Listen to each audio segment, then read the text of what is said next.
What's up guys, James here, how are you doing? So I do promise I've got some more important issues to talk about, but I've had a few people asking me, why bother making those videos to I Must Destroy All?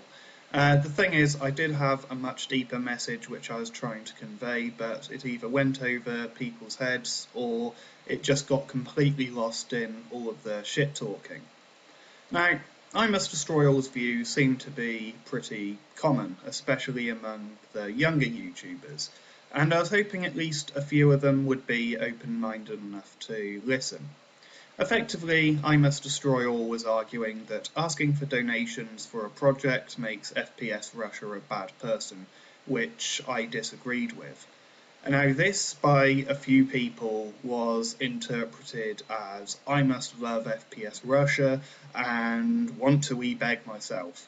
And this is, of course, completely bullshit, and even if it was true, it would be completely irrelevant to the arguments.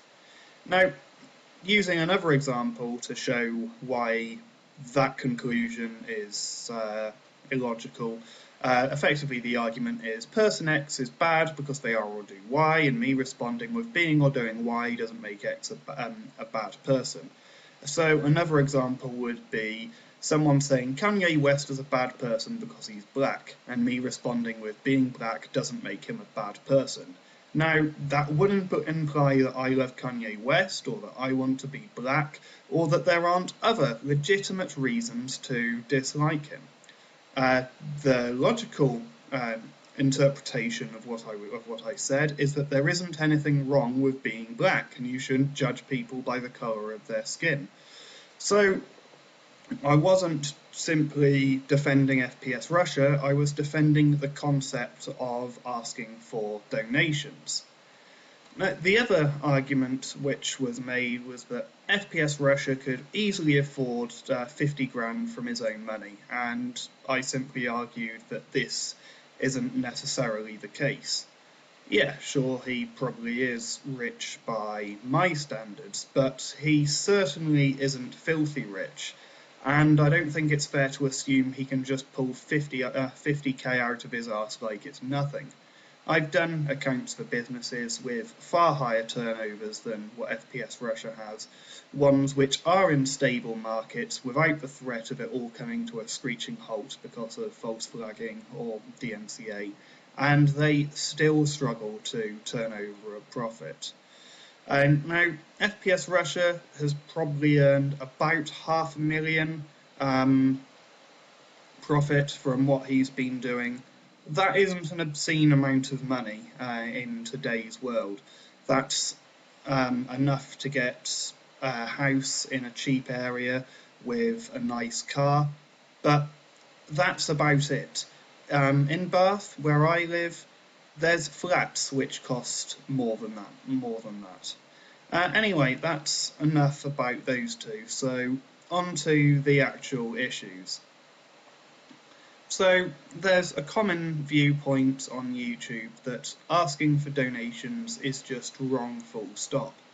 Now, I think that this is because a few years ago we were having real problems with scamming. People saying that they couldn't afford to pay the rent and then they went ahead and bought Xbox 360s, or raising thousands of dollars they said were going to children's hospitals, which actually went into lining their pockets. Now, this is wrong. This is scamming. But if somebody isn't dishonest about where the money is going, I just don't see the problem. Even if Ray William Johnson put up a donation button to feed a cocaine habit or the service of or to get the service of prostitutes, I wouldn't give him any money, and I think that he should be paying for it out of his own pocket. But that's between him and whoever decides to give him money. Nobody's putting a gun to anybody's head. Nobody is being forced to give money they don't want to or can't afford to. And there are plenty of other websites and blogs, especially small entertainment ones, which have both adverts and donation buttons, and they don't seem to be criticised whatsoever. Now, is this because there's an important qualitative difference between those and YouTubers? Or is this because people just haven't made videos about any of these? Or is it, as I suspect, that the Ebegging is always wrong camp just doesn't have an argument? And some people are more than willing to help out channels which they enjoy.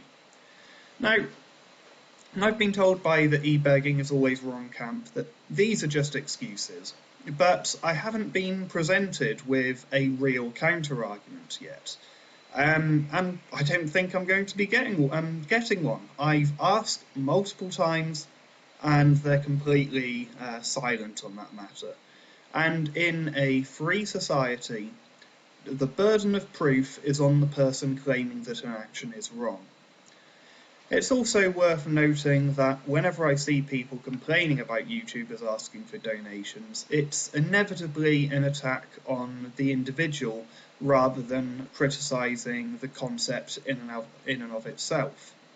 Now, making YouTube videos is hard work, and the vast majority of us really do get fuck all for it. As basic as this video is, it will probably still take a couple of hours to film, script, upload, edit, and all of that crap. I might make a couple of dollars from it if I'm lucky. Now, sure, we can admire those who don't make who make videos with no monetary gain, but I don't think it's fair to say someone is a bad person just because they do make some money from it. Just because you personally wouldn't, or you personally find it admirable that someone making videos without monetary gain, doesn't make the monetary gain a bad thing.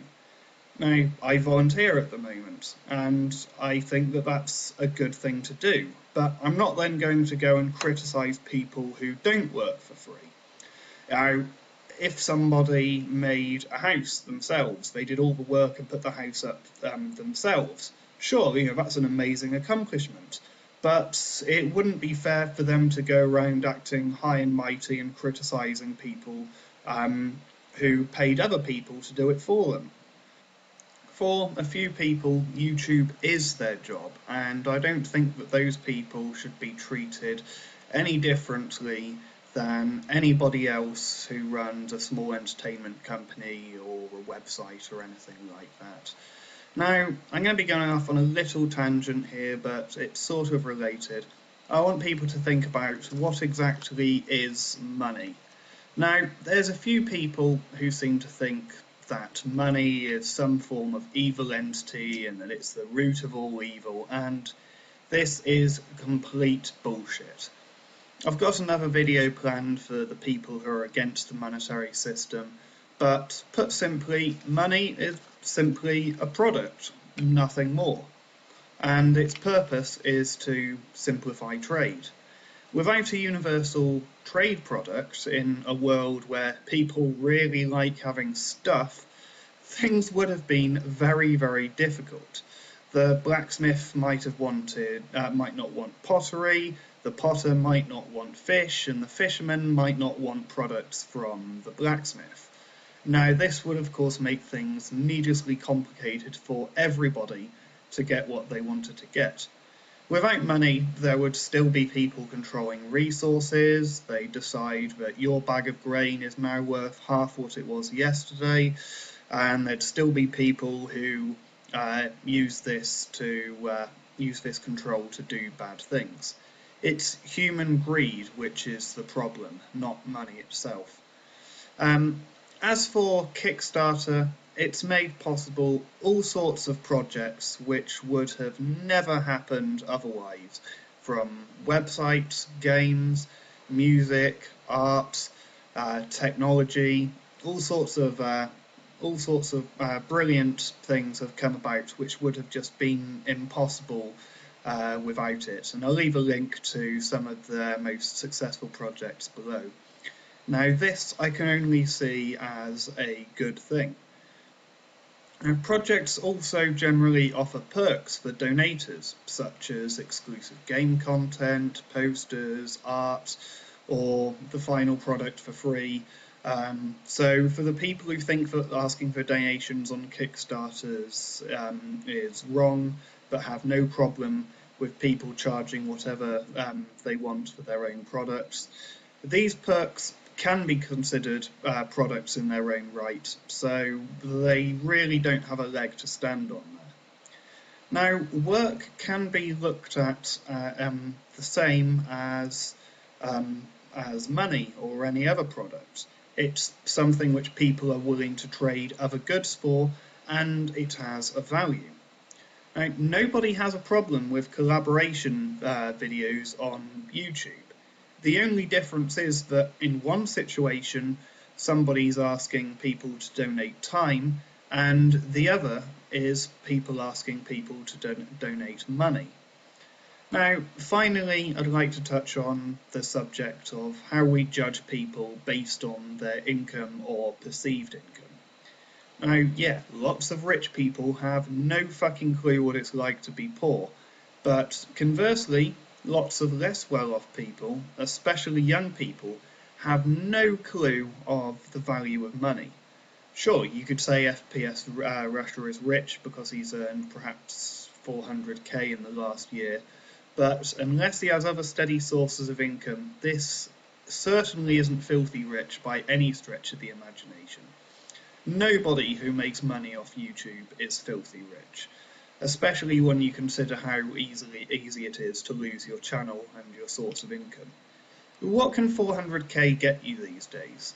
A modest house in a semi-respectable area and a good car, maybe enough money to live comfortably for a couple of years left over. Now, I'd love to have that kind of money, but it's certainly not what most people in the Western world consider rich. It's quite common for people who've suddenly come into lots of money like this, such as lottery winners, to be broke again within a few years. And for the people who think that somebody like FPS Russia can just pull 50k out of their arse whenever they want, these are the sort of people who'd end up going broke again very, very quickly.